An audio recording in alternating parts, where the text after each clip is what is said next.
This is the Night Owls Disc Golf Podcast. I'm Shane. And I'm JP.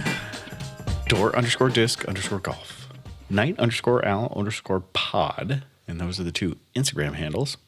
And then doordisc.com, where you can buy all your disc golf needs. JP. Yeah. How you been? Good. Things are good. Good. Do anything cool, fun, or exciting? Go to the hospital or anything?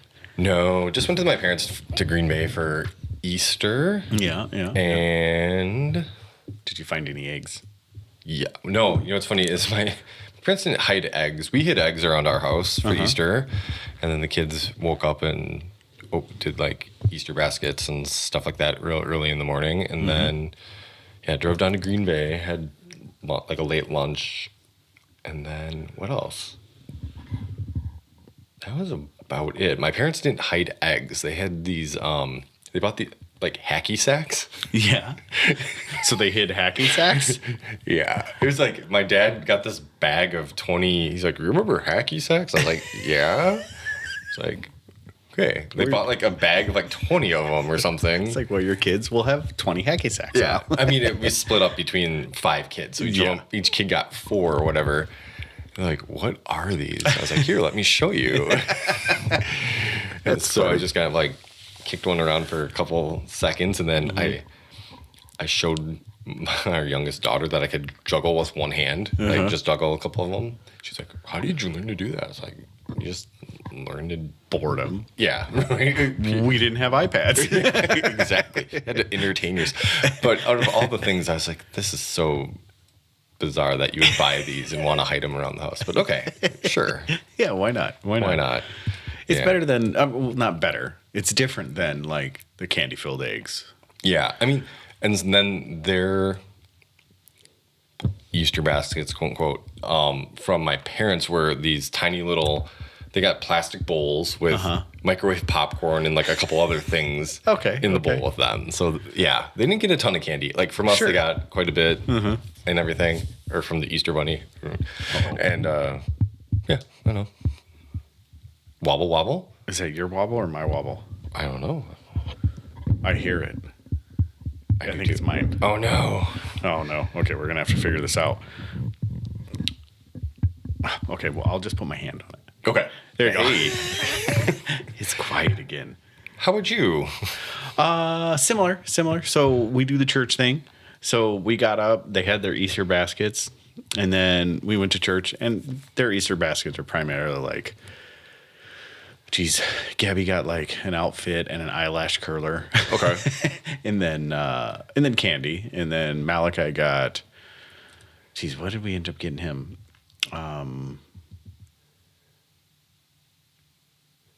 Why am I completely blanking on what he got?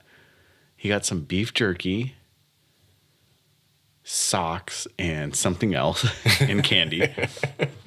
I forgot what the other thing was. And then Ezra got like little like blocks, like the blocks with the numbers and letters on them. Yeah. And candy. And that candy was for Dad. Yeah. And then we went to church. And then while I was gone, my mom hid eggs around. And what we do is we just do like, we have like 10 or 12 eggs or something like that, like the ones you pop apart. Yeah. Then we just put like $1 in every one, and then there's a $10 and a $20 egg. Ooh. So there's only 2 eggs out there that are really worth a lot of money. Spicy. Yeah, and the rest is all just dollar bills. Okay. So then the 2 older kids went and hunted for those. And they got it. Gabby got 2 of them. Malachi got the rest of them. Oh, wow. And we don't split them up. We're just like, you should have looked harder. Finders keepers, yeah. Should have looked harder. Right on. She was bummed because she was like, okay, maybe one of the $20 or the $10, but no, she got $2. Malachi got the rest. Oh, wow. And then we just had a meal and celebrated Sandy's birthday, which was Friday. Okay. And so we celebrated Sandy's birthday. So it was just a fun week. And then we're opening the restaurant. So Monday we had a staff meeting for the restaurant and all that stuff. So it's just a busy week is all it is. Yeah. Just a busy week. And then Door Disc had the Flex start this weekend. Yeah, the first Pinecrest Flex for the weekend. And that went swimmingly. It went very, very well. So all was good. It was ran out of the shop, and then everybody went and did their thing. And that's a nice one because Howard allows us to use that course for fairly cheap. Okay. They don't shut it down or anything, so it's still open for public use. Oh, got it. But they have a nice little setup there, and they've been doing a lot of work. They got some new baskets. They trimmed in some new tee placements, and they've been doing some work on clearing everything out there. Oh, that's cool. And doing some work there. So it's every time I go there, it's a little bit better. So really nice place. But I believe we have 5 there, or 5 of the Flex series. I don't know if they're all at Pinecrest. I can't remember. I think there might be one at Shorewood, but I wasn't 100% sure because I know Shorewood didn't want as many events there. So, but yeah, so that was kind of the whole week. But it's that time, there's like this 2-week to 3-week period of my life that's just always crazy every year. Yeah. And then all of a sudden May hits and I'm like, and so it's almost there. Yeah. So it's just a little crazy is all. So in this episode, we'll talk about discotheque. I feel like it's like a disco. Yeah. And then we'll talk about Haribo.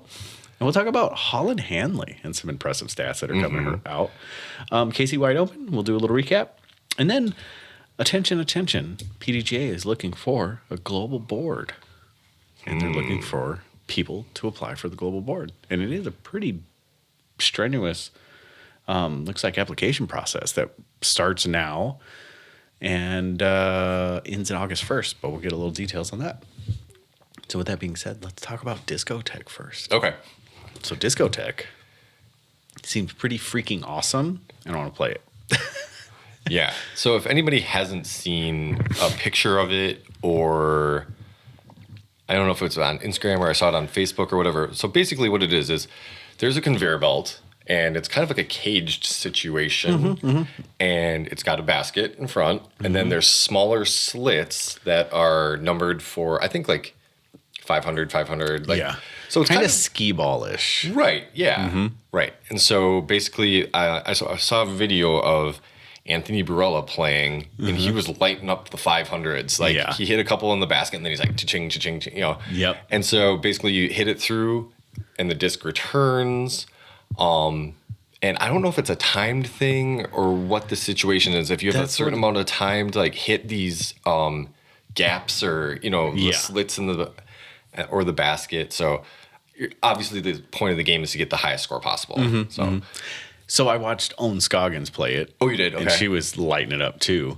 And what it was just like kind of just like skee ball. Like put the quarter in. I don't know if you put a quarter in or not, but you put the quarter in, your clock starts, or you get so many putts. Yeah. And you have to make as much as you can in those either those balls or those discs or that time. And it seemed like it was timed because they had a ton of discs laying in front of them. They could putt. Yeah. So it looks pretty awesome. So it looked like there was 4 different scoring ports plus a basket, like almost like a marksman style basket. In the center. The chains looked a little skinnier than your average size basket. So it looks really neat. I mean, but they did a good job. It was, like you said, it was fenced in, kind of made out of either PVC or something like that. But there was like a fence around it, like a cage around it, and then that conveyor belt and everything funneled right to that conveyor belt and pushed out this right back. I mean, it seemed like a pretty flawless thing. And every time they hit those numbers and they hit those gaps, like it marked those points. And it was digital. I mean, it was really neat. Yeah.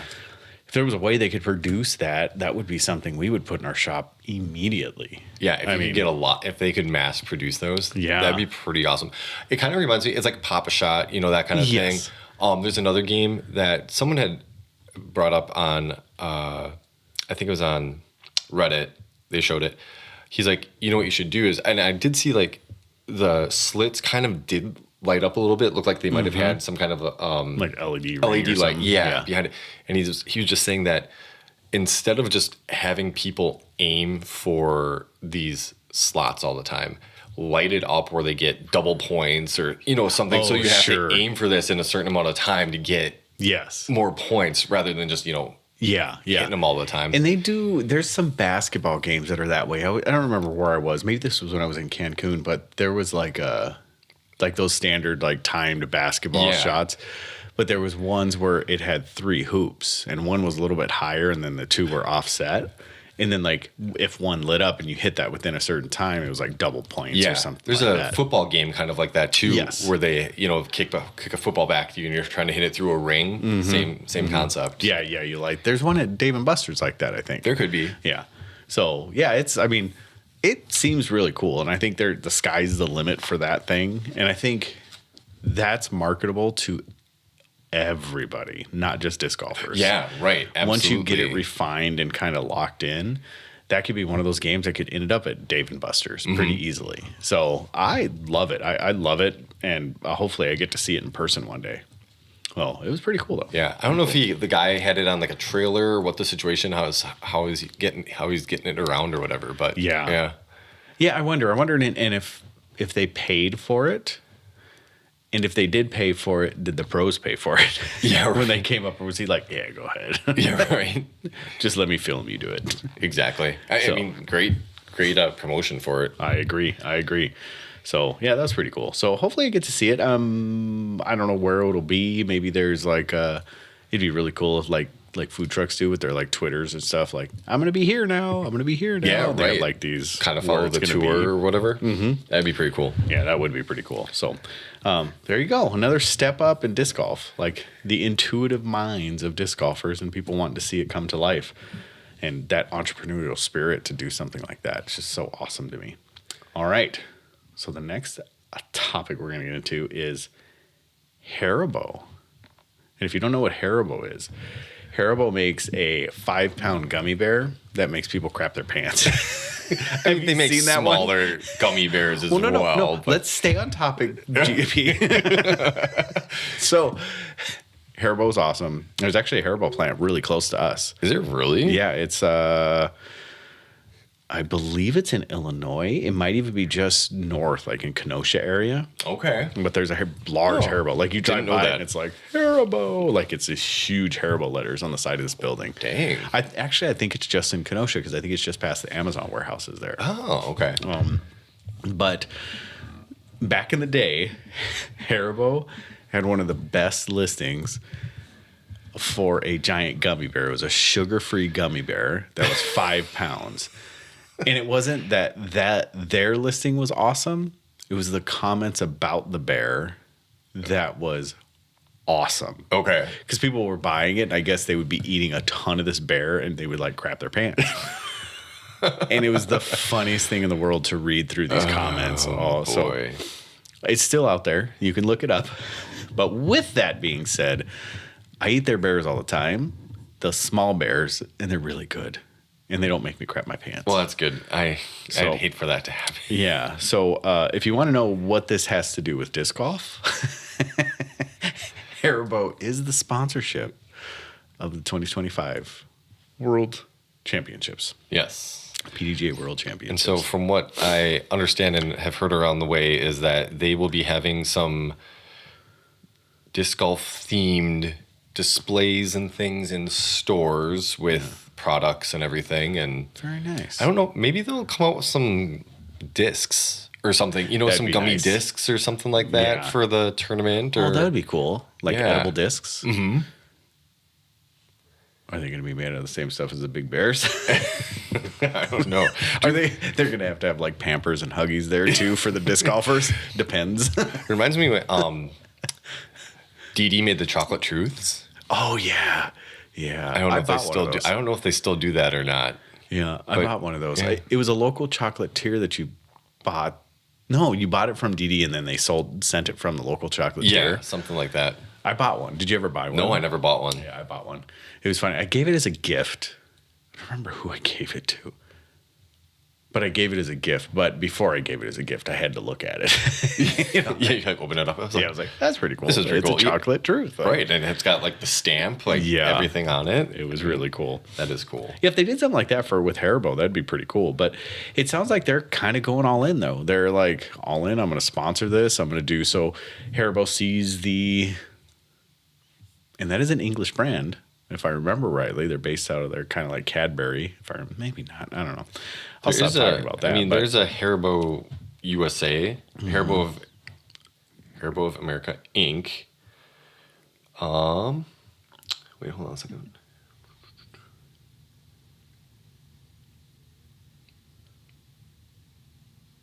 Okay, it's a German confectionery company founded. That's what I thought. Yeah. It began in Kessenich, Bonn, Germany. The name Haribo is a syllabic abbreviation formed by Hans Riegel Bonn. Okay. So it's the first initials, first Hans. letters of all of his, first and second. Haribo. Yeah, there you go. So, yeah, and the company was created. The company created its first gummy candy in 1922. Dang. And those Little Bears. Okay. And they're currently headquartered in Grafschaft, Germany. But they do have a Haribo U.S. So they were pre-German 1940s. Yeah. So they made it through that. And you're right. In 2015, Haribo America moved to Chicago and established headquarters in Rosemont. So that is like just north of over the border then, right? Okay. Yeah, exactly. Yeah. So, I'm super, that's awesome to see a very large company like that. And they have a 400 employee manufacturing plant in Kenosha County. Yes, I knew there was one in Kenosha. Okay. And that opened in 2020. Yeah, and that's an impressive site. Like, you drive past everything, and then all of a sudden there's like Haribo. Like, it's giant letter. And when I say giant letters, these are probably 20-foot tall letters. And it's on the side of their building. That's so crazy. It is crazy. But it does make sense, like you said, down by the Amazon factory and plant and So, but Haribo, I'm big names like that is cool. Barbasol was cool. Yeah. Haribo's cooler. And I wonder what they're going to do at the end. Maybe the winners will get a 5-pound gummy bear. Maybe. Ooh. I like it. All right. Maybe. There's only things to look forward to. Yeah. So that's cool. If they're going to do some setups in large, like for their retail displays and stuff like that. They're everywhere. Like Haribo is a brand. What is there? Black Forest, and I'm trying to think of some of the gummy bear brands, but for the most part, they're kind of gummy bears. They are gummy bears. So right. That's really cool. Really cool to see. And I wonder how and who pulled that one down. Oh, that's pretty good. I have no idea. You see? Yeah, maybe. Simon. German connection? Yeah, there it is. So that's really cool. So good. So Haribo will be the official sponsor for the 2025 World Championships. All right. Get on to Holyn Handley now? Or we want to talk about Haribo more? I don't think there's much else to talk about Haribo. Okay. It's just a cool sponsor. Yeah, it is. It is really neat. All right. I will be eating more gummy bears now. Trolley is the other one. Yes. Trolley. Yep. There it goes. All right. Holyn Handley. So here's a fun fact. The last 5 Disc Golf Pro Tour events, she has an average rating of 1,002 and an average placing of 1.8. Jeez. Isn't that crazy? She's podiumed every finish this season. Every finish. Yeah. I did hear that. I did see the 1,002 rating, and then I heard that she podiumed every finish. So good for her. Her average finish is 1.8. I forgot what her current PDGA rating is. Shoot. I thought she was 980 something. I'm not 100% sure, and I can't pull it up quick. But that is really impressive numbers. And that is better than... She's a 991. 991, okay. So with this new update, she must have... Yeah. So she is climbing ever closer to the old 1,000 rated. 1,000 rated, yeah. So plus or minus, will we have, or just your guess, will we have more than just Kirsten Latt as 1,000 rated by the end of the season, female? I think Holyn can do it. I think Holyn can too. I think she definitely will. The next highest would be Own at 986, and then Evelina at 984. It's gonna be harder, I think, for Evelina and Own. I don't know how many events they're playing, right? But it's 1 year, 10 to 12 events. Right. So, they could definitely play more. It's just, PDGA sanctioned events that count. Yeah. So, I don't know how much Evelina's, playing at home right now or what she's up to. Owen, we see, obviously she's hitting all the major stops. She'll probably play some Masters tournaments as well. But it all depends on competition there as well. So, like this past weekend, we'll talk about it a little bit during the KCWO Open, but there's some really good rounds played at this tournament. So far, Holyn, I don't know what she'd have to, math-wise, can't figure out off the top of the head what she'd have to average, for the rest of the season to get to 1,000, but she's within 9 points. That's very doable. Yeah. See, now I got to look it up because it all depends, and this is, this is a little bit of math, but it all depends on what's falling off the back. Yep. Handley. It all depends on what's falling off the back of her ratings. So, she gained 5 points the last rating because it's every second Tuesday. So, that's a big, that's a good number to, especially when you're shooting higher rated rounds, for that number to go up that high. That's really good. So her bottom two are 962 and 948. Those are huge ones to fall off, but she also has a 1,003 rated in there. But other than that, everything that's falling off is below her current rating. So there's 1, 2, 3, 4, 5, 6, 7. There's 7 events. All but one of those are below her rating, current rating. So if she averages above that, which I think within the ratings details right now, I'm just looking at her player stats. So right now, they're not, this current one right now is not being counted, right? Right. Yeah, so this current one that just finished was not being counted towards her rating.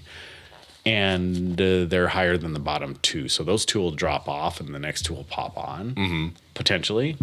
And so she should be gaining another 3 or 4 ratings points this next rating update. So, ridiculous. Yeah. So she's doing pretty well. And then the championship, PDGA championship is coming up next for her, which is a XC tier. So I do not believe that their ratings count. So the next update, she will only have just the KCWO Open to push, which isn't bad. That is not bad at all. It's not bad. She's doing something right there. Yeah, good for her. And her rating in that was pretty darn good. Yes, it was. Pretty darn good. So, so I think she's going to gain another 2 or 3 in this next ratings update with what she's dropping off there. So crazy. So I'll address the Owen and Evelina. So I think Owen has shown consistently that she's been that 980 rated player for a long, long time. Yeah. For a very short while, I believe she was the highest rated player, FPO, for maybe a month or two. When Paige made her drop, like she made that run where she was potentially going to be the first 1,000 rated, and all of a sudden she just crapped the bed. Yeah. And then she sat there for a month or two as the highest rated player. And then Tatar took off from there. Yeah. Actually, I think it was Gannon and then Tatar. Oh, that took off. Right. But Owen has been in that 980 mark, 970 to 980 for a long, long time. She has. So I don't know if she has the extra throttle to get to the 1,000 rated. Plus, she's a very seasoned player. She has a lot of that stuff that she's trying to bump off of her back. Exactly. But she plays so consistently that I would assume it's going to make it even harder to drop those bad ones off the back. She's going to have to play so much better. Whereas Holyn has some pretty bad rounds that she can drop off here coming up. Because, I saw some 950s and 40s up there that she's going to be able to drop off pretty soon. And if she keeps playing as consistent as she is, man, she will be 1,000 rated, I think. Evelina, I think, has the horsepower to do it. She has the ability to play at those 1,000+ rated rounds consistently if she can become consistent. Right. So she has the ability to do so. I don't think Owen has the same horsepower that Evelina has. So her, what do they call it? Let's try to get statistical. Her, what is that? The mean, the whatever the largest ability, so her maximum potential, Yeah, right. I think is so much higher than Owen's. Oh, yeah. I think right. Owen is fantastic. She's consistent. She's really good. She's one of the top players in the world. And I think she will be for a long time. But, I mean, she's kind of at the peak, right now. Yep. So, yep, I agree. When you talk about that bell curve, like she's right at the top right now. yeah. Like but it's been consistent. Oh, I wouldn't say her bell curve is like plateauing, right? It's not Agreed. going anywhere. It's not falling yet. It's still keeping that level. Yeah, she has a really wide bell curve. That sounds really awkward. Well, yeah, but she has a really wide bell curve. I mean, like, she has been playing consistently for so many years, and I don't see that falling off. But I think Evelina has it's going to be so much higher. Yeah. I just really think that she has a potential to play so much better and so much higher than Own. So I still don't see her reaching, because she's what, 960 something right now. who's that? Evelina. No, Evelina's 84. 84. Okay. Oh, I mean, that's 18 or 16 points that she has. And man, that's hard for these girls. Yeah. That's hard. So Missy's 980. I don't think she's gonna get there. no. Who else has? Silva 979, Kat Merch 974, Ella Hansen 974. I mean, there's a couple people, and then Henna Blomrus. That's the last. She's 973. Those are the top people that potentially have a shot. Yeah. Paige is sitting at 966. Oh. That's, Was she 998 was her highest, right? Or 996 or something like that? yeah. Sucks to be that close. It and really just fall apart. does. It's unreal. And then, she had the injury. With the ankle. Yeah. I mean, how the mighty have fallen. I know. Quite literally. Yeah. Yeah. Quite literally. Yeah. I mean, it's incredible. That's it. Incredible. But good job, Holyn. Still rooting for you. I mean, what do we got? 7 more events? Oh, easily. There's a lot of events left. 18 or something like that total? I mean, they still have to go to Europe. Oh, there's yeah, the West yeah, Coast there are a touring. lot Like, now. there's a lot of events. I remember when the Pro Tour we're not going to go any more than 12 events. And now they're at like 49. It's a lot. It's not that many, but It's 24 or something like that. I think it's in the 20s, Yeah. So, well, that's good. That's good. I'm hoping Holyn finishes out well. And, I mean, if she keeps playing the way she's playing, like, man, I don't know how you can argue. She has to have some awards coming, because I think she got screwed last year from the PDGA. Maybe. All right. Want to talk about KCWO Open since we're on? Sure. You take it away. Okay. So we'll start with MPO. So this one was pretty much a runaway. Gannon Burr Yeah. Yeah. took control of the first round and pretty much didn't leave his foot off, take his foot off the gas. That's what I'm trying to say. Until the final round. Yeah. He stomped on their neck and just held it there. Held his foot there the whole time. It was just amazing. It was. And, he had that lead going into the final round because first round he shot a 53, second round 58, and then unfortunately for the third round, Weathergate came into play. Weathergate. The Weathergate, yeah. And it's unfortunate because this whole case with KC Open, Music City, unfortunately there's been the wet season in the Midwest. Always timing, yep. And they had to shorten the round to final 9 for the lead card. And then they go to GBO this coming weekend. Yes. Well, some may. Q series, yeah. And it's always crap weather again. You can always expect high wind. Yeah. You can always expect it to be not great. And so I watched. How did I go? I watched the first 2 rounds one day, and then I skipped Sunday, and then I watched the final 9 yesterday. And so it was interesting because second round, Gannon, Ricky, Paul all shot the same. Yeah. And you're like, oh, this is, I mean, they were behind by quite a bit, but they still all shot the same. And then Kyle Klein and Ezra Robinson were like right there, or not Ezra Robinson, Ezra Aderhold were right there, kind of tied up too. And then going into the final 9, it was interesting because they get out, from the weather delay and everything, and nobody starts out great. Hole 1 is just nobody looks like they're enjoying playing. Yeah. It's just bothersome. Gannon doesn't start out very well.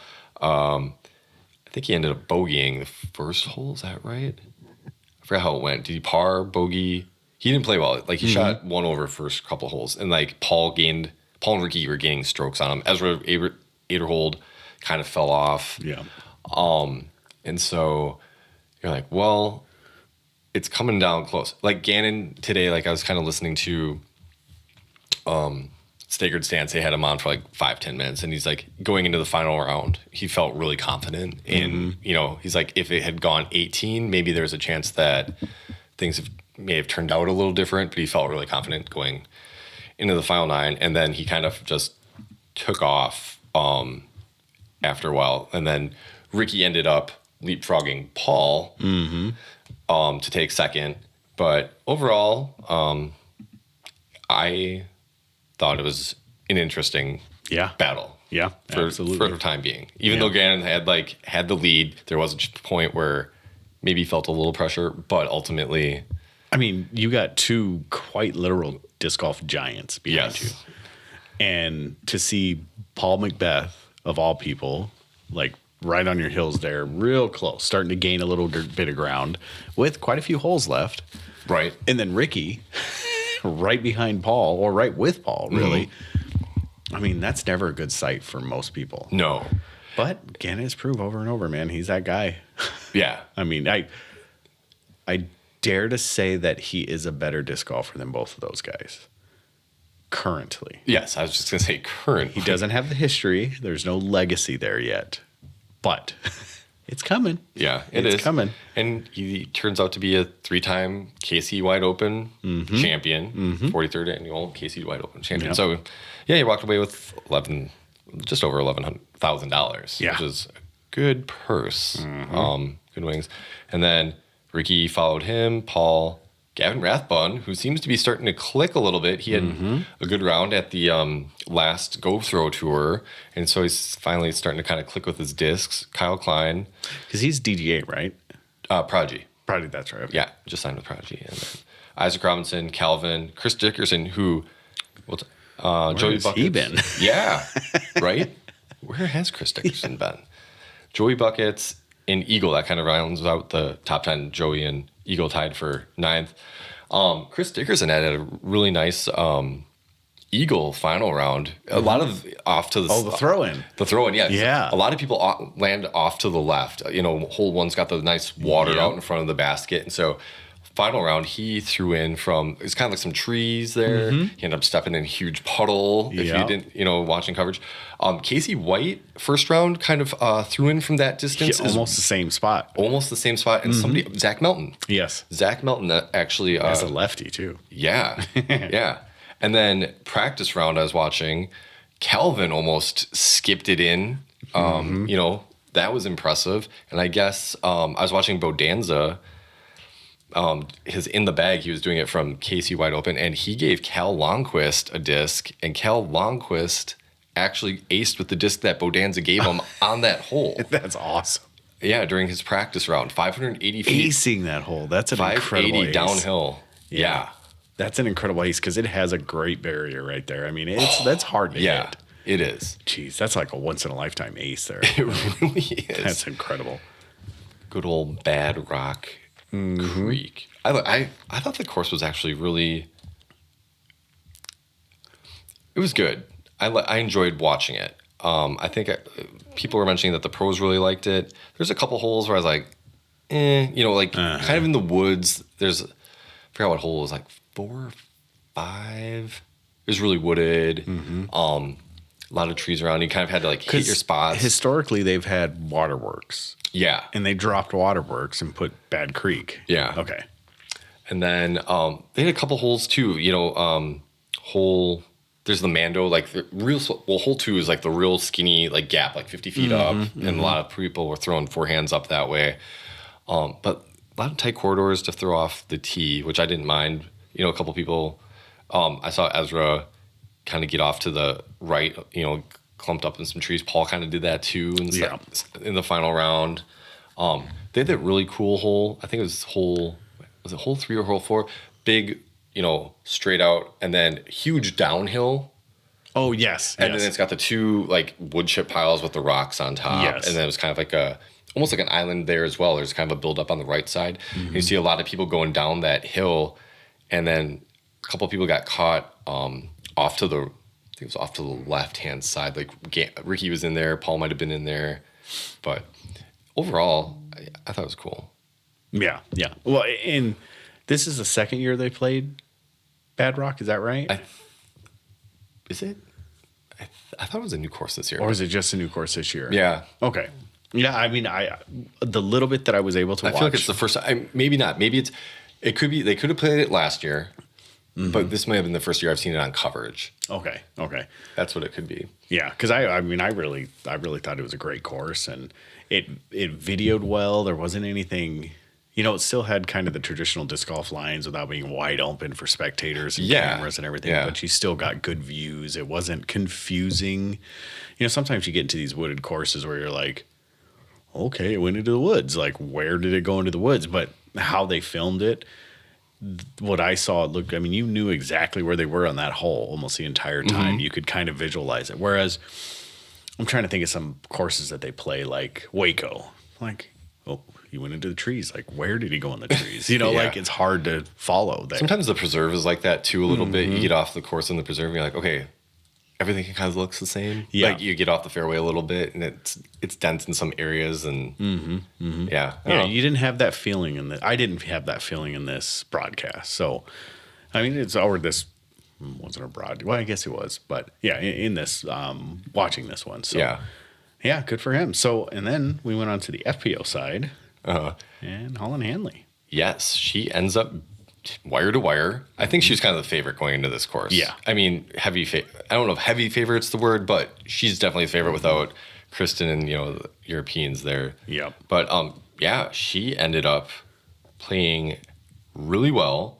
19 down. Wait, is that right? Yeah, 19 down. She ends up being Cadence Burge, who has kind of like came on as of recent. Yeah. You know, she's been with Discmania for kind of a while, and she's kind of stepped up last year onto the Pro Tour, or maybe a couple years ago. But she's really kind of coming into her own now. And she played really solid. She only lost by 2 strokes. She was 17 down. Ella, 14 down. Missy, 11 down. Then Owen, Kat Murch, Hannah Wynn, Bailey Mandahano, Jessica Weiss, and Haley King, someone we haven't seen too much of, but she's just kind of making her way back onto the Pros Tour. And she actually shot I think the highest rated, tied for highest rated round at 10:28. Jeez. It's cool seeing those. Or no, she had a 10:17. Holyn had the highest with 10:28. Yeah, but Haley had the highest final round at 10:17. And yeah, I mean, the women, the start of their final round was starting to get a little wet. You know, like everyone was kind of bundled up, and you could see them like starting to get a little waterlogged. And then obviously they had the rain delay. But I don't know. Is like everybody just kind of was solid. Like Holyn kind of like separated herself a little bit the first day, and then she just kind of stayed there. Right? Yeah. I mean, she didn't have the commanding lead like Gannon, because we have seen Holyn take leads, and then the final day they slip, and then she just held on. Like she didn't shoot. I mean, she shot a couple strokes worse than Cadence, who had like come on, and Missy didn't play. Missy played okay. Like she, you know, had trouble the first hole, a couple other holes, but yeah, I mean, solid. Yeah. And it's awesome to see, and this isn't a disparaging thing. This is great to hear or see, is that they're playing at a caliber on these courses where the ratings are all starting to, well, the highest ratings are starting to fall in those 1,000 marked ratings. Right. And that's not something you've seen in the past. So these ladies are getting good. I mean, they're getting really good, and the courses are really, really, really playing to the strengths. And so the intentional design behind what they're doing now is showing. It is. And so I saw on Facebook through the first 2 rounds, there was 9,000 rated rounds for the tournament. They finished with 16. There's 7 in the final round. I mean, that's incredible. That's great. 7,000 rated final round ratings. Because it was news for a female to throw 1,000 rated round. Yeah. And I'd say over the last about 3 years ago is when it kind of started becoming commonplace, where it was always 1 or 2 every tournament. But now we're seeing a dozen or more almost every tournament. And it's not just 1,000; it's well over 1,000. Yes, yeah. So it's awesome, and it is a combination of play getting better. That's definitely happening. Oh yeah, and that's probably the largest cause. And then intentional course design. I think making it more friendly to female players. Awesome. So I think objectives are being met, right? Yeah, I think so. Yeah. So that's awesome. That's great. So, and there's nothing to be taken away from it. I mean, these are awesome. It's awesome to watch. And here's something that's going to sound sexist. I really enjoy watching the ladies' coverage now. I used to kind of not, because I don't want to watch someone that's my caliber. You know what I mean? Oh, I kind of enjoy it. Oh, well, now I do. Oh, okay. But like in the past, like I never really wanted to watch, like, other than Paige Pierce, it was kind of like watching myself play. Yeah. You know? And I always liked watching the men play, because I'm nowhere close to those guys. But you get into, watching the ladies, it was just like kind of like watching my buddies, Sure. Now I can't touch those girls anymore. I think what's interesting is, okay, so when we first started watching is Paige Pierce, and we watched because we wanted to see how much she dominate by. Yes. How many strokes can she get on people and what she finishes at. Now, and then it was like Kristen, same situation almost, Can she, if she's behind, can she finish out? Can she pull ahead? Now it's, well, who's going to shoot the hot round? How close are things with everybody being so good that the drama builds round to round? You're like, oh, this person's got the lead. Can they hold it? The storylines are getting more interesting. Yeah. And Kristen Lott is still, she is still kind of like, if she's in the field, she's going to win. Yeah. But it's kind of like Paul was back in his prime day. Like, there was still chances. Like, Ricky would come up there and steal 1 or 2 every once in a while. And I think that's what's happening right now. You're seeing a little bit of that. What was the word everybody was using like 4 or 5 years ago? Not dichotomy. Oh, I know. Yeah. Shoot. What am I thinking of? Disparity? Yeah, something like that. I don't remember, but everybody kept using it like it was the disc golf term that everybody wanted. I know. Yeah. I can't. God, why can't I remember? Anyways, but you're seeing more people compete is what's happening now, which is great. I think it's awesome. It makes the FPO field much more entertaining to watch. Yeah. So. Oh, and then you were just talking about Paul Macbeth. Do you know where he's placed in DGPT standings? No clue. Second. Really? Currently second in DGPT. I was going to say... Right behind Gann and Burr. I was going to say, when we were talking about Burr, I was like, man, I feel like Paul has been in the mix almost every single event. So here's Paul. 3rd, tied 11th, 7th, 4th, 3rd. Wow. That's not bad. That's not bad. And in this field, and coming off of essentially not playing. I mean, he was playing last year, but not really. Yeah. Good for him. Good for him. Yeah, that's interesting. I like seeing that. I mean, I'm a Paul fanboy. I'm a Macbeth fanboy, so. I think Holyn's Curly ahead of Ella Hansen, and then Owen in 3rd, and Kristen's in 4th. But Kristen's only played 3 tournaments, so yeah. So Holyn second, 1st, 3rd, 1st. Jeez, that's impressive. Yeah, That is really impressive. All right. Speaking of fanboying, so I'm a First Form fanboy.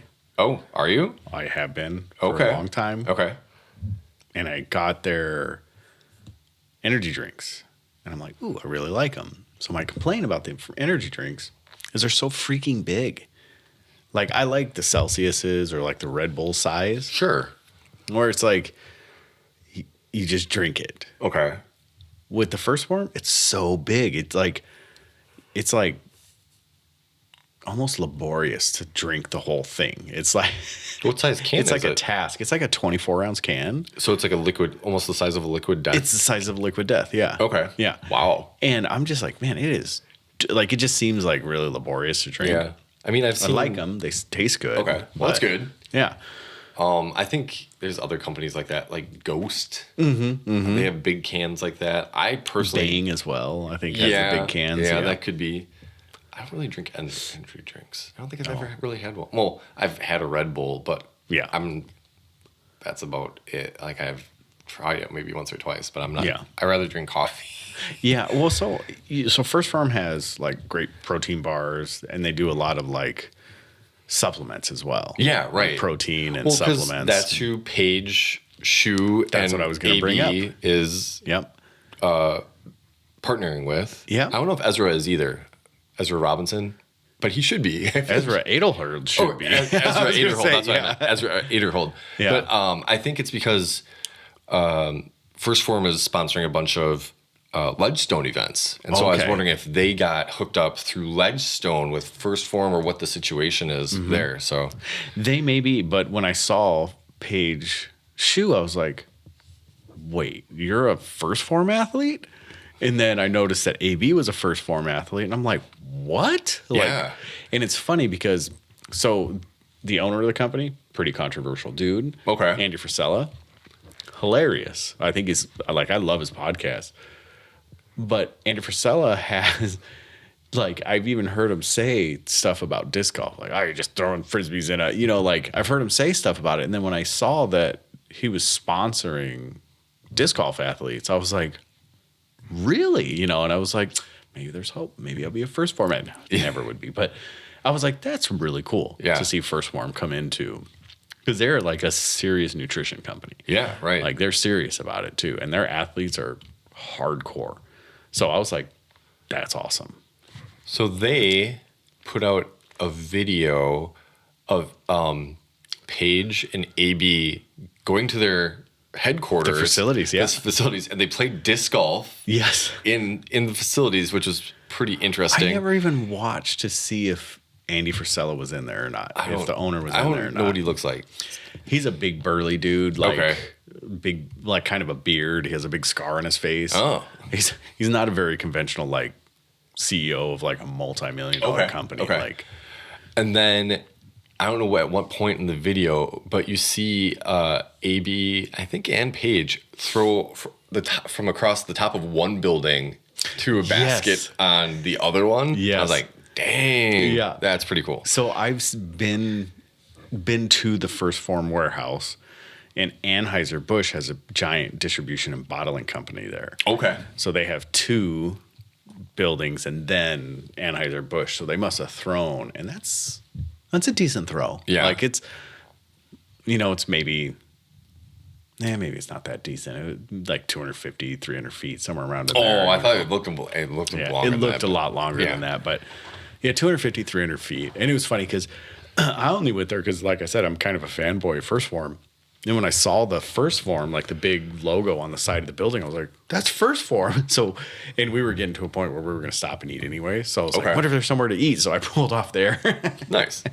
So there you go. So that's pretty cool. So First Form is coming into disc golf, or at least the athletes of disc golf, and that's awesome. Well, so I remember Drew Gibson put out a video, and he was talking about how the GPT was trying to set up sponsorship with them, and they kind of fumbled it somehow. I don't remember what the whole situation was. Okay. And he kind of got on them. He's like, well, how do you let this, go by or whatever? And then lo and behold, turns out that Ledgestone ends up getting them to partner with a bunch of events, and they're showing up at their, events and everything. And that's great. Yeah, absolutely. And, I mean, especially now you hear more and more athletes. It used to be, okay, we're going to stop at Planet Fitness or whatever to, become members to basically use showers on the road and that kind of thing. But now you hear more and more athletes stopping, getting their gym time in on the road.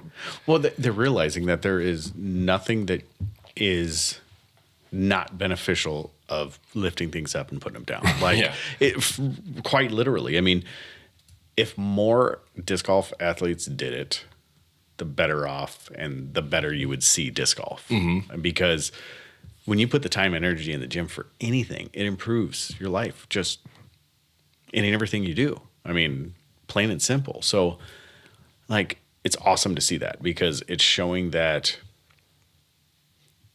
there is a company out there that is very, very focused on one singular thing that is noticing that disc golf has started to take that seriously. It's not a bunch of hippies smoking weed in the park anymore, right? It's just, there's less hippies smoking weed. Yes, it's just a few less. Yeah. So that's cool. All right. Should we get into the PDGA looking for a global board? Yeah, that's interesting. Yeah, you just mentioned that right before we started. So I'm curious to hear about this. Yeah, so the PDGA is looking for a global board of candidates, and they're asking for candidates, and they will start the candidates opened up on April 1st, and they will stop taking candidacy on the 30th. There is an application process. So the deadline is April 30th at 11:59, and this is a global board of directors. Okay. That will have legal fiduciary responsibilities for the PDGA internationally. Okay. And which is really kind of neat. It looks like it will work in parallel, not in under the PDGA's board of directors. Huh. So it will be a separate yet cohesive board of directors. Okay. So they will be their own thing. They will not answer to the board of directors, it sounds like. It sounds like they will be parallel, same level. Okay. 4 to 7 of them. And essentially what they're looking for is they want somebody that has experience managing youth sports, and this is all oars or ands, but primarily oars. So managing youth sports, Olympic or collegiate sport experience at the management level, executive management or leadership experience with developing and managing programs, experience with policy and strategic planning, accounting, financing, investment management, an education or curriculum background, proficient in marketing, advertising, and sponsorship programs, and then strong background in media and communication. So those are some of, not limited to, but not all inclusive, the skills. So they come KSAs, the knowledge, skills, and abilities that are desired. And then a PDGA priority is increase number of competitive opportunities for members, further develop youth and education programs, education and training and tournament directors, PDGA club programs, increase participation of underserved demographics, and then enhance PDGA majors and world championships, international growth and programs and services. Huh. So there you go. So it's a nominating committee. There's a committee that will handle the nominations. The nominations will be received, put into a screening. They'll be vetted. There'll be backgrounds checks. There'll be a true interview that'll be conducted either through video in person. And then they will rank the candidates. And then they'll do the background checks. And then the notifications will be let out. Interesting. So pretty cool. So it looks like there's going to be a separate board for the global initiative of the PDGA. You know what they should do is, who's the head guy of Paul Macbeth Foundation? Are you talking Dustin Leatherman? Yeah. Okay. You might be a good candidate. I agree. I think he'd be great. I think there is a non-conf or right there. conflict of interest, a COI policy, which the PDGA is really goofy with those. Like Will Shoestrick. You're right. Because he worked for Prodigy. At the time, he wasn't even the CEO of Prodigy. He just worked for Prodigy at that time. Couldn't be. And he had ownership stake in it as well.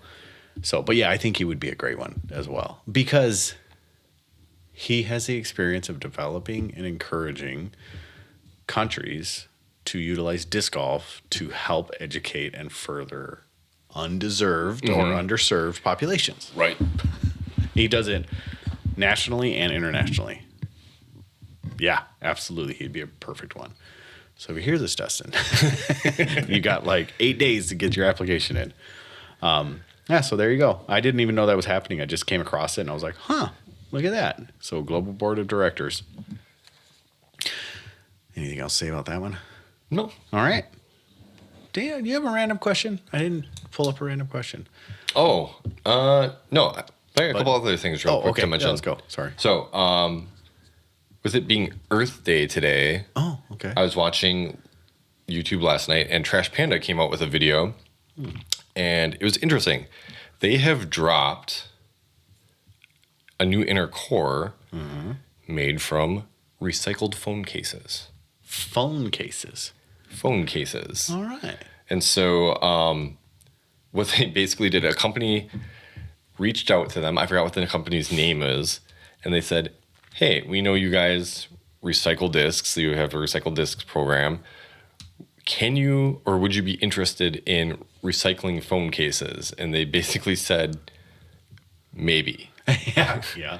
And so they had to figure out basically how to separate. So what happens is these phone cases that they had were made from TPU. There's like the rubberish part, but then there was some hard backing on them. And they're like, well, how do we separate that, or can we separate it? So basically what they were talking about is they got into a bunch of the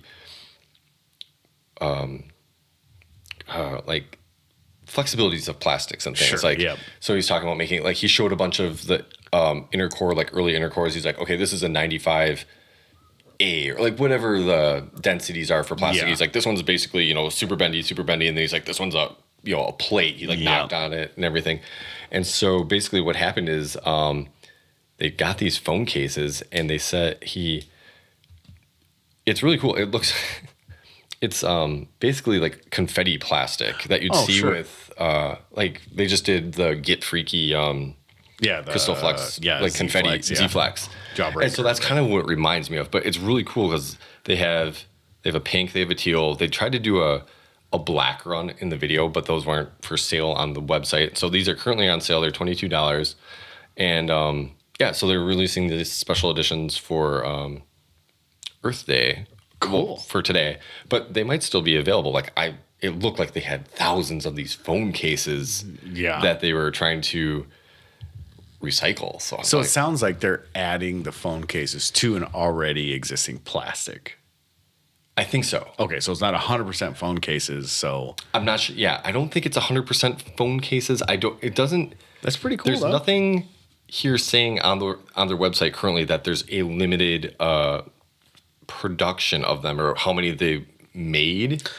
I would imagine not, because think about all the phone cases that are out there, and think about all the phone cases that were manufactured that were never even used because defects, the model of phone changes so quickly. And that's what he was saying.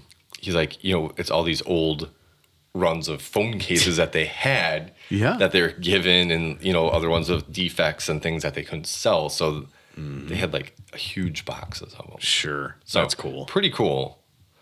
And then another bit of business that I had seen on Facebook from Disc Golf. Oh, I got to bring it up again. Disc Golf Fanatic. The European Disc Golf Festival. Oh, yeah, that's right. Plans to have a rather large announcement tomorrow. They're coming with a big. I have a really hard time thinking. It's okay. For whatever. Okay. They're having a big press conference. And so it says there's plans for the next 4 years, a historic agreement with the PDGA introducing the event's main sponsor, and a few more surprises. Is it OnlyFans? Okay, so the event will. This is the brief rundown. It says the event will unveil plans for the next 4 years, discuss historic agreement recently signed with the International Disc Golf Association (PDGA), introduce the main sponsor for the 2025 Grand Slam tournament, which is the disc golf festival, and then and talk to two-time champion Kristen Lott. In addition, the organizers have a few surprises in store. The event will be attended by Team Estonia, founding members, and then Kristen Lott, and then several supporters of major disc golf events, as well as representatives of the city, Ministry of Culture, and all that. So, Nike?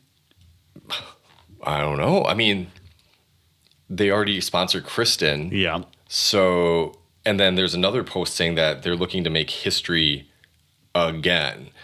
And I was like, well, that's kind of interesting. It just says stay tuned. That's from the European Disc Golf. Are they going to put Festival. a Porsche out there that can be hit by discs instead of a Ford?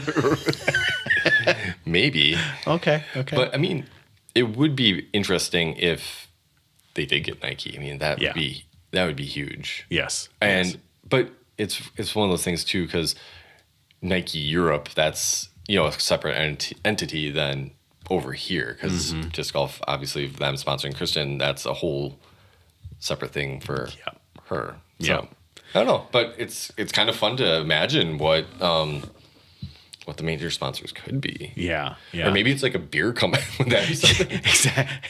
Yeah, like Anheuser-Busch or something like that. Yeah. I mean, heck, why not? I mean, Heineken, or like, I don't know what it could be. Because Budweiser used to sponsor all these, like the Disc Golf World Championships back in the day, like was all sponsored by, when it was like the 10 disc challenge or whatever it was, I forgot what it was. But they used to sponsor back in the day. So, and when I say back in the day, like literally back in the day, like in the 80s, like 80s and early 90s. No, that would be cool. I mean, being that they brought Kristen Lott in so many times into that, I'm assuming it has to do something with one of her sponsorships. Okay. That's just an assumption, just my like gut feeling, like the way my body feels. Yeah, I know. Yeah, it's interesting that they would specifically highlight that she's going to be there. Yeah. And Team Estonia, and if I remember rightly, the whole Team Estonia is sponsored by Nike. Okay. So could very well be Nike. Like, that'd be interesting. Yeah. Very interesting. And that would be neat, because if they see benefit in it over there, I'm assuming there's going to be a small niche that's going to pick it up over here as well. Because Adidas tried it kind of already. Yeah, Remember they had a couple sponsored athletes. And, yeah, like Paul was one of them. And then they did the Las Vegas Challenge, where they sponsored one of the courses, the Las Vegas Challenge. Yeah. They did some stuff like that. And they did it for a couple of years. And then all of a sudden they just like fart in the wind, they were gone. Right. You don't see Adidas anywhere anymore. Now Vessi is the big thing. Right. Yeah. Oh man, there's a ton of people pushing Vessi shoes. Dude, they're so okay. This might be a hot take. They're fugly. They're so freaking ugly. They're like the thing they have going for them is the waterproofing. Otherwise, I don't think they're that great looking either. Like I forgot what the Storm something or other. I forgot what their model that everybody's wearing. I was like, high top that, I don't know. I'm not crazy on them. They're ugly. They're ugly. They're like, no, I'm going to offend somebody, but they're like safety shoes. It's like you get, they're so ugly. They look like slip-ons to me. Are they slip-ons? I don't know if they're slip-ons. They look like slip-ons. They look like they have a sock for the top. And it's like, so my infant wears these shoes that have a rubber bottom and the rest is sock. Yeah. That's exactly what they look like. So it's the Storm Bursts. Those are the ones that everybody's kind of wearing. They do have laces, but it is like a molded bottom, and it's got a cup, around the back of the heel, and then like it looks like a sock with with a rubber sole. Yeah, that's kind of what it looks like. They have some other models on here. They have a slip-on. They have some other like classic kind of looking sneakers that I would maybe consider wearing. Other out and about. But yeah, I don't know. They're ugly. They're ugly. I mean, Here's the other thing. Form over function, Sure. you know, or form over They are also expensive. Yeah. These Vessi Stormburst, the high tops, $180. Jeez. All their other shoes are over 100. So I wear Alta high top, Lone Peak 6s or 7s, Gore-Tex all weatherproof. They cost me brand new, and not from like TJ Maxx or wherever. Brand spanking new. They're $149. where are they? What are they? Altas. Oh, okay. They're they're fantastic. They're 0 drop, wide toe box. Sure. Pretty small sole. No, I don't have them on. Oh. I was like, do I have them on? And they're waterproof. And Gore-Tex, they're beautiful shoes. They're $149. Okay. You know, so I just look at it. I'm just like, and they're good looking shoes. Like, and maybe not for everybody, but they're definitely not like moon boots like Vessi's are, you know?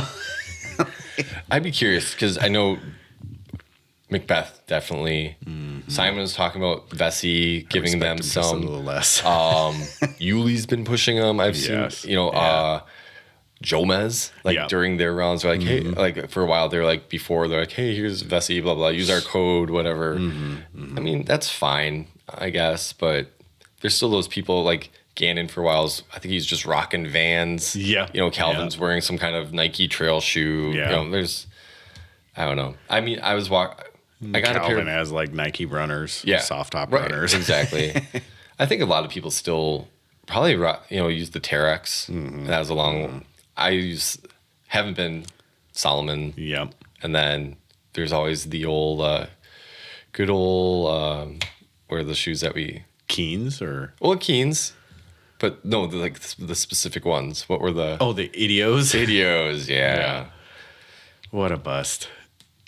And they just came out with a high top version, I think. They did? Yes. They're still rocking, huh? Yeah. They made some tweaks to the model a while ago. Okay. And I remember Paige Pierce came out with a signature shoe. I don't know. Yeah.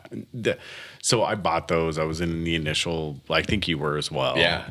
It was the Kickstarter. Yeah. We were in the Kickstarter and all that stuff, and they took forever to come. And then we finally got them, and I was just thoroughly disappointed with them.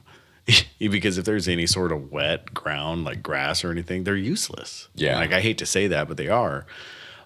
You play in really good sunny weather on concrete tee pads, and they're never have anything on them. They're beautiful.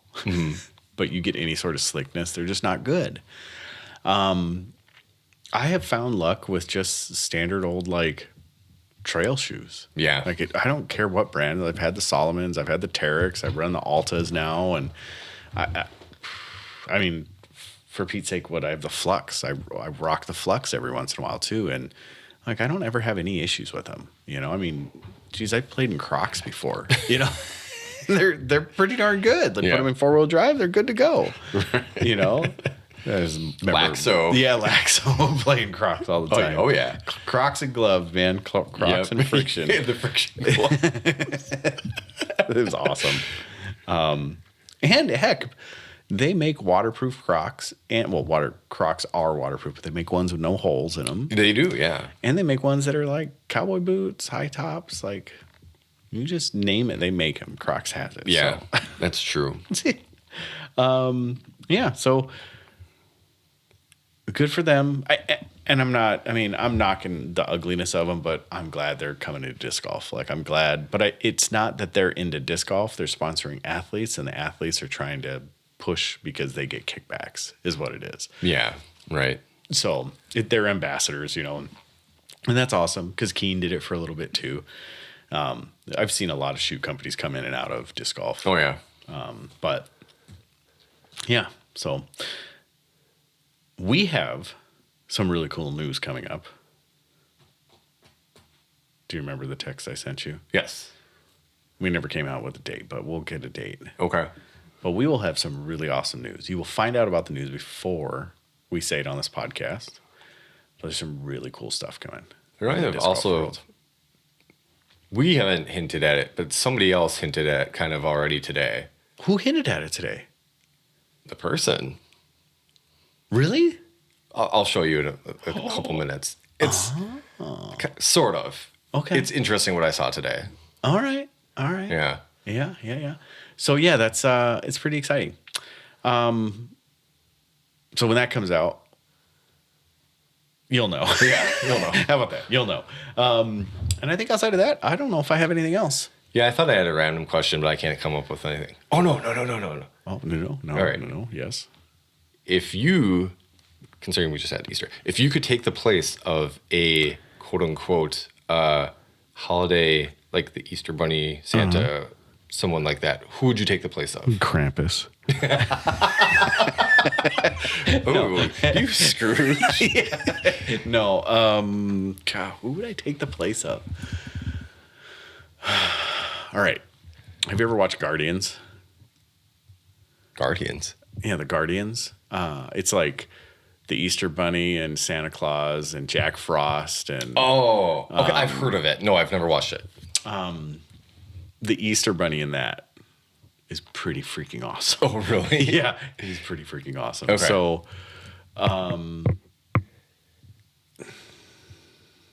because there's Sandman in that one too, which is pretty cool. I'm gonna say the Easter Bunny. Okay. The Easter Bunny. I'm going to be I would take over for a leprechaun. The leprechaun. Okay. For St. Patty's Day. Yeah. Okay. What does the leprechaun do? I don't know. Leaves pot of gold. Leaves a pot of gold. Just go find my pot of gold. Just go find my pot of gold. Okay. Yeah. I always watch. You remember the old movies Leprechaun? Yeah. Yeah. Oh, I hated it. They had like Leprechaun 95. Like they had so many of them. Yeah, there's I a think lot they of had them. at least 6 or 7. Oh yeah, easily. I remember the first one. I was like, "Oh, this is pretty good." And then like after like the 5th one, I was like, "Okay, seriously? Yeah. We're gonna keep going with this." Speaking of, I didn't see. There's a trailer today. Talking about movies. For I Know What You Did Last Summer. Did you ever watch? Yeah. Okay, so they're doing a remake of I Know What You Did Last Summer. Really? Yeah, I couldn't believe that. I was on Because that YouTube seems today. worth it. Yeah, I don't. It wasn't good when it was like when we were kids. Like I think they made 2. I know of, and I was kind of like, okay, Yeah. and yeah. So now they're doing a remake. Like, all right, most anticipated movie this summer, without a doubt, Happy Gilmore. Happy Gilmore. I cannot wait. They're doing it. It's like a reboot. Well, yeah. You know about it? Right. It's gonna be. It's a straight to Netflix movie.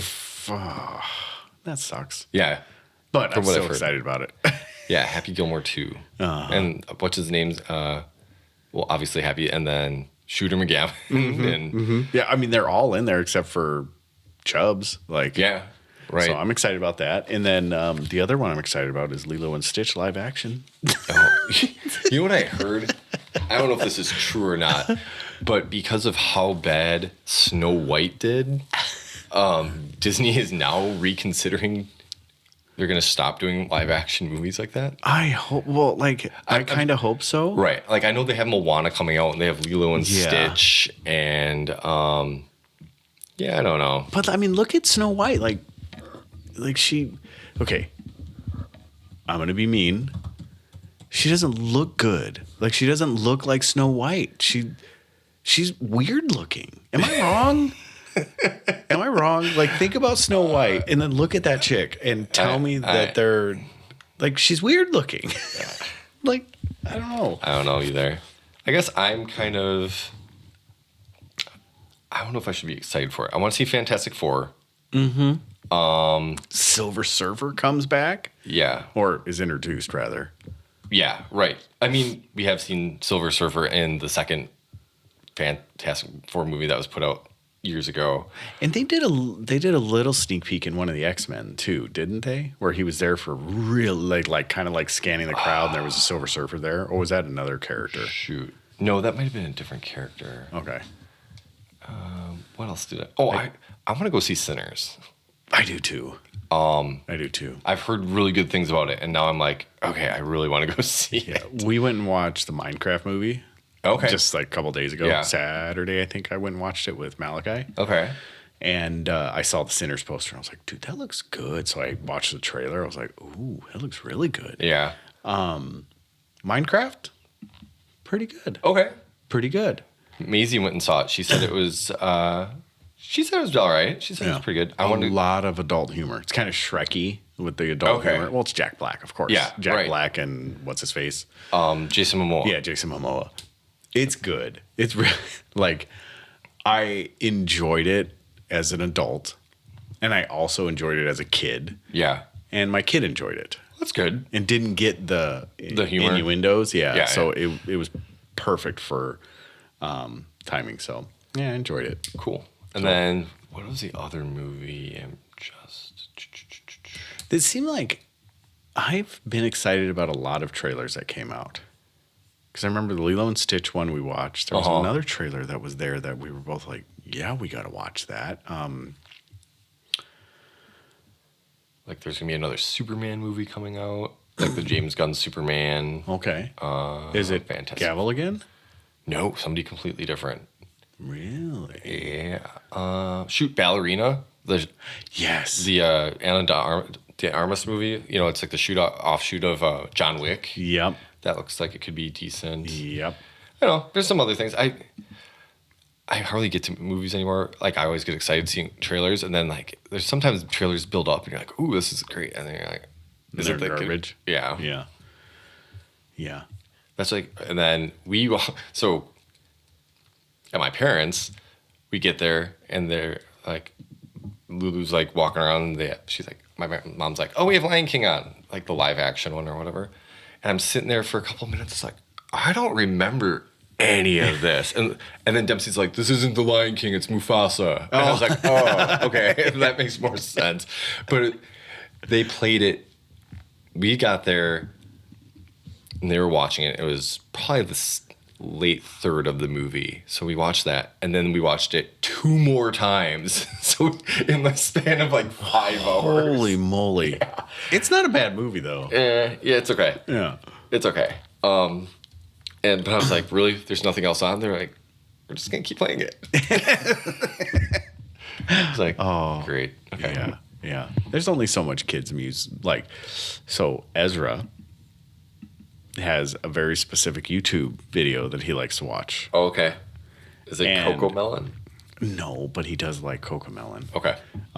But there's also songs that he likes. And, so there is a song that I will probably never listen to in my life again because I've heard it probably 7 billion times. And it's Forrest Frank's Good Day. Like, I'm about to have a good day. Okay. No matter what you say. Oh, my goodness. So it's this weird thing.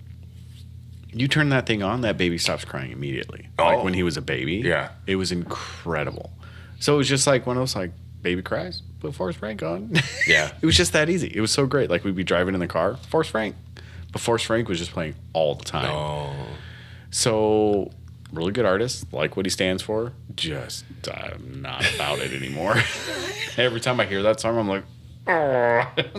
So anyways, anything left to say? No, that's it. All right, sounds good. Have an amazing day. Deuces in the toilet. Peace.